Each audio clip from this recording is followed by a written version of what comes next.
السلام علیکم ورحمۃ اللہ وبرکاتہ. کیا حال ہے سب کا؟ الحمدللہ. نحمده ونصلی علی رسولہ الکریم. اما بعد فاعوذ باللہ من الشیطان الرجیم. بسم اللہ الرحمن الرحیم. رب اشرح لی صدری ویسر لی امری واحلل عقدۃ من لسانی یفقہوا قولی. صبر کے معاملے میں کچھ پروگرس ہوئی؟ کس کس چیز میں صبر؟ یہ گاڑی پہ جا رہی تھی تو سٹاپ مس کر دیا انہوں نے، تو اگلے سٹاپ پہ جا اتری اور وہاں سے واپس آنے میں 1 گھنٹہ لگ گیا. تو ظاہر ہے کہ روزے کی حالت میں، گرمی کی حالت میں صبر کے سوا کیا ہو سکتا ہے. اور وہ بھی پھر انسان خود سوچ سمجھ کے شعوری صبر کرے، اچھی طرح صبر کرے تو اس کا اجر ہے. ٹھیک ہے. اور کوئی؟ جی، دوسروں کی باتیں سنتے جانا اور اپنا کام کرتے جانا، یہ بھی صبر ہے. ٹھیک ہے. رمضان شہر القرآن. قرآن مجید اللہ کا کلام ہے جس سے اللہ تعالیٰ نے انسانوں کی ہدایت کے لیے اتارا، اور اس کے نزول کے لیے رمضان کے بابرکت مہینے کی رات کا انتخاب کیا. اللہ تعالیٰ کا ارشاد ہے، انا انزلناہ فی لیلۃ مبارکۃ انا کنا منذرین. بے شک ہم نے اس کو ایک مبارک رات میں اتارا کیونکہ ہم ہی خبردار کرنے والے تھے. یعنی اللہ سبحانہ تعالیٰ نے اسے اپنے ذمے لیا کہ ہم لوگوں کو صرف دنیا میں کھانے پینے کے لیے اور سونے جاگنے کے لیے نہیں چھوڑ دیں، بلکہ ان کو اور کیا کرنا چاہیے اس کے لیے مکمل رہنمائی دینے کے لیے یہ کتاب اتاری ہے. ایک اور جگہ پر آتا ہے، شہر رمضان الذی انزل فیہ القرآن ھدی للناس وبینات من الھدی والفرقان. رمضان وہ مہینہ ہے جس میں قرآن نازل کیا گیا جو انسانوں کے لیے ہدایت ہے اور ایسی واضح تعلیمات پر مشتمل جو راہ راست دکھانے والی اور حق و باطل کا فرق کھول کر رکھ دینے والی ہے. تو گویا رمضان میں قرآن کا اپنا ہی ایک لطف ہے یا اثر ہے، اور اس میں انسان کو واقعی زیادہ ہدایت ملتی ہے عام دنوں کی نسبت، کیونکہ شیطان قید کیا جا چکا ہوتا ہے. رمضان میں نبی اکرم صلی اللہ علیہ وسلم جبریل علیہ السلام کو قرآن سناتے. عبداللہ بیان کرتے ہیں کہ رمضان میں ہر رات جبریل علیہ السلام آپ سے ملاقات کرتے تھے اور نبی اکرم صلی اللہ علیہ وسلم رمضان گزرنے تک انہیں قرآن سناتے. کیا یہ ممکن ہے کہ آپ بھی کسی کو سنانا شروع کریں؟ کیونکہ سننا اپنی جگہ ایک کام ہے، لیکن سنانا اس میں صرف عربی بھی ہو سکتی ہے، اس کا ترجمہ بھی ہو سکتا ہے، اس کا حفظ بھی ہو سکتا ہے. کوئی بھی چیز جو آپ کسی کو سنا سکتے ہیں، اس کا فائدہ کیا ہوگا جب آپ کسی کو سنائیں گے؟ زیادہ دھیان سے کانشیسلی سمجھیں گے، پڑھیں گے اور پھر سنائیں گے. اگر آپ کسی کو ناظرہ سنا رہے ہیں تو آپ کو تجوید کی غلطیوں کی فکر ہوگی، اس کی اصلاح کریں گے. اگر اپنا حفظ سنا رہے ہیں تو اس کو پکا کرنے کی فکر ہوگی. اگر ترجمہ سنا رہے ہیں تو اس کو سمجھنے کی فکر ہوگی. تو اس سارے عمل سے آپ کو بہت زیادہ فائدہ ہوگا. آپ کے اندر قرآن مجید کے علم کی پختگی آئے گی. تو آپ یہ تینوں کام بھی کر سکتے ہیں تھوڑے تھوڑے، اور اگر تینوں نہ ہو سکے تو 2 کر لیجئے، لیکن کم از کم 1 ضرور کیجئے کہ کسی نہ کسی کو کچھ حصہ سنانا شروع کیجئے. چاہے اپنے بہن بھائیوں کو، اپنے شوہر کو، اپنے بچوں کو 1-2 آیات، 3 آیات، 5 آیات جو آپ روز پارہ سنتے ہیں، اس میں سے کچھ آیات جو آپ کو پسند آئیں وہ آپ جا کر کسی کو بھی جو آپ کی سننے والا ہو، کیونکہ سب سننا بھی نہیں چاہتے اور بعض اوقات لوگ سمجھتے ہیں کہ آپ ان پہ مسلط ہو گئے، لیکن جو خوشی سے آپ سے سننا چاہیں، اگر خوشی نہ بھی ہو تو نہ خوشی بھی نہ ہو، درمیان ہی معاملہ ہو، اور کچھ نہیں تو آپ اپنے گھر کے بزرگوں کو سنا سکتے ہیں. وہ بےچارے ترستے ہیں کہ ان سے کوئی بات کرے، تو اگر اس بہانے آپ ان کو سنائیں گے تو اس سے آپ انشاءاللہ بہت زیادہ فائدہ پائیں گے.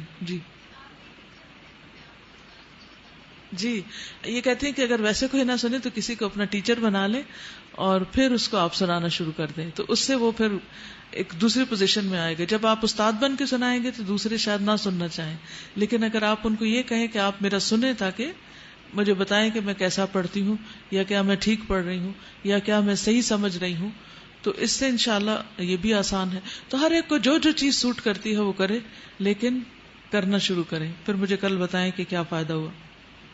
اگر حضور صلی اللہ علیہ وسلم یہ کام کرتے تھے تو ہم سب کو بھی کرنا چاہیے.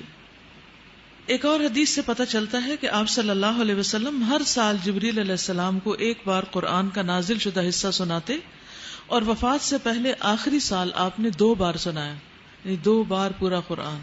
یہ ایسے ہی جیسے اگر آپ 1 دفعہ دن میں سنائیں اور 1 دفعہ رات میں سنائیں. آپ میں سے کس نے کبھی کوئی تراویح پڑھائی؟ پورا قرآن کس نے سنا ہے؟ آپ نے سنا ہے.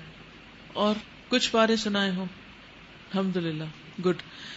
تو نماز میں بھی سنا سکتے ہیں، ایک اور طریقہ. تو ان تمام احادیث سے ہمیں رمضان میں قرآن مجید کے ساتھ نبی صلی اللہ علیہ وسلم کی خصوصی تعلق کا پتہ چلتا ہے. اس لیے ہمیں بھی اس بابرکت ماہ میں قرآن مجید کے ساتھ اپنا تعلق مندرجہ ذیل طریقوں سے قائم کرنا ہے.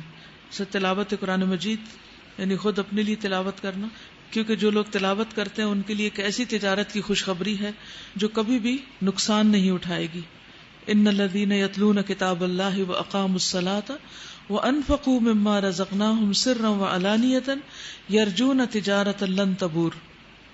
پھر قیام اللیل میں تلاوت قرآن، اور یہ قرآن کا پڑھنا سننا جو ہے یہ باعث شفاعت بھی ہے. رسول اللہ صلی اللہ علیہ وسلم نے فرمایا روزہ اور قرآن قیامت کے دن بندے کے لیے سفارش کریں گے. روزہ کہے گا اے میرے رب، میں نے اس بندے کو کھانے پینے اور اپنی خواہش پوری کرنے سے روکے رکھا، لہٰذا اس کے بارے میں میری سفارش قبول فرما. قرآن کہے گا اے میرے رب، میں نے اس بندے کو رات کو سونے سے روکے رکھا، لہٰذا اس کے بارے میں میری سفارش قبول فرما. چنانچہ دونوں کی سفارش قبول کی جائے گی. عبداللہ بن عباس کی حدیث سے یہ پتہ چلتا ہے کہ قرآن مجید بنسبت دن کے رات کو پڑھنا زیادہ افضل ہے، کیونکہ آپ صلی اللہ علیہ وسلم ہر رات جبریل علیہ السلام کو سناتے تھے. اور آپ صلی اللہ علیہ وسلم نے رمضان کے آخری عشرے کی 3 راتوں میں طویل قرات کے ساتھ تراویح کی جماعت بھی کرائی. سارا مہینہ اس لیے نہیں کرائی تھی کہ کئی لوگوں پر فرض نہ ہو جائے. قرآن مجید دیکھ کر پڑھنے کے علاوہ اسے سینے میں محفوظ کرنا بھی سعادت کی بات ہے. عبداللہ ابن عمرو ابن عاص کہتے ہیں نبی صلی اللہ علیہ وسلم نے فرمایا صاحب قرآن سے قیامت کے دن کہا جائے گا قرآن پڑھتا جا اور چڑھتا جا، اور اس طرح آہستہ آہستہ تلاوت کر جس طرح تو دنیا میں ترتیل سے پڑھتا تھا، بس تیرا مقام وہ ہوگا جہاں تیری آخری آیت کی تلاوت ختم ہوگی. تو یہ وہی کر سکتا ہے جس کے سینے میں قرآن محفوظ ہو. تو جن کو اللہ تعالیٰ توفیق دے وہ اس کی بھی کوشش کریں. پھر تدبر قرآن، قرآن مجید کی آیات پر غور و فکر کرنا، ان سے اسباق نکالنا، ان سے عملی رہنمائی لینا، کیونکہ اللہ سبحانہ وتعالیٰ نے یہ کتاب اتاری اس لیے تھی. کتاب انزلناہ الیک مبارک لیدبروا آیاتہ ولیتذکر اولو الالباب. یہ بابرکت کتاب ہے جسے ہم نے آپ کی طرف نازل کیا تاکہ لوگ اس کی آیات پر غور و فکر کریں اور عقل مند نصیحت حاصل کریں. اور پھر تعلیم قرآن، انفرادی تدبر کے علاوہ، تلاوت کے علاوہ سب کے ساتھ مل بیٹھ کر قرآن مجید کی درس و تدریس بہت سی رحمتوں اور برکتوں کا سبب بنتی ہے. حضرت ابو ہریرہ کہتے ہیں رسول اللہ صلی اللہ علیہ وسلم نے فرمایا جو لوگ اللہ کے گھروں میں سے کسی گھر میں اکٹھے ہوں وہ اللہ کی کتاب پڑھیں اور اس کو پڑھائیں، ان پر اطمینان نازل ہوتا ہے، رحمت انہیں ڈھانپ لیتی ہے، فرشتے ان کے گرد گھیرا ڈال لیتے ہیں، اور اللہ تعالیٰ ان لوگوں کا ذکر ان فرشتوں سے کرتا ہے جو اس کے پاس موجود ہیں. تو اللہ کا شکر ادا کرنا چاہیے کہ جس نے ہمیں قرآن کی نعمت عطا کی اور اس کا پڑھنا بھی سکھایا. اور خصوصاً اردو پڑھنے والے لوگ جو ہیں ان کے لیے عربی پڑھنا کچھ زیادہ مشکل چیز نہیں. میں ان لوگوں کو داد دیتی ہوں کہ جو چائنیز اور کورین اور جاپنیز لینگویجز بولتے پڑھتے ہیں اور پھر اس کے بعد وہ عربی سیکھتے ہیں اور ڈفرینٹ اسکرپٹ میں اور پھر اس کی تلاوت بھی کرتے ہیں اور سخت مشقت سے وہ یہ زبان سیکھتے ہیں. ہمارے لیے تو الف با تا بہت کچھ ایک جیسا ہی ہے، تو اس لیے زیادہ محنت بھی نہیں کرنی پڑتی. تو ہر شخص جتنی محنت کر کے آئے گا اس کے مطابق اجر پائے گا. تو زندگی میں اللہ تعالیٰ نے جو کچھ دیا ہے اس سے اللہ سبحانہ وتعالیٰ کو خوش کرنے کے لیے کوشش کریں. اور اللہ کی کتاب سے بڑھ کر کون سی چیز ایسی ہو سکتی ہے جس کا پڑھنا اللہ تعالیٰ کو خوش کر دے. تو خود بھی خوش ہو جائیں اور اللہ تعالیٰ کو بھی خوش کر دیں. چلیے